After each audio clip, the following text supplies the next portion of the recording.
আপোনালোকলৈ ওলগ জনাই মোৰ এই বানানৰ চালুকীয়া অৱস্থাৰ অনুষ্ঠানটি আৰম্ভ কৰিছোঁ।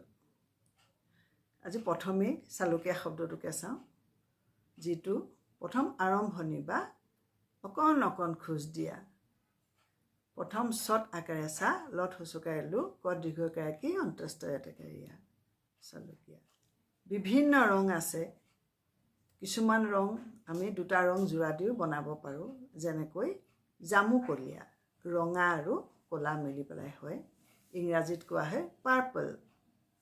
জামুকলীয়াৰ বানান হৈছে বৰ্গীয়া জত আকাৰে যা, মত হচৌকাৰে মু, ক, ল দীৰ্ঘকাৰে লি, অন্তস্থ এটেকাৰে য়া। জামুকলীয়া। এইবাৰ আহোঁ ৩ নম্বৰ শব্দ, নিজঞ্জাল। হাই উৰুমি নথকা, একো আঁসোৱাহ নথকা, নিজঞ্জাল, য'ত আমি কাম কৰি ভাল পাওঁ। দন্তীয়া নত হুচকাৰে নি, বৰ্গীয়া জ, নিয় বৰ্গীয়া জ আঞ্জ, তাত আকাৰ ল, নিজঞ্জাল। সেয়ে আজি এই 3টা শব্দকে লৈ আহিলোঁ। শুভ সন্ধিয়া, ধন্যবাদ।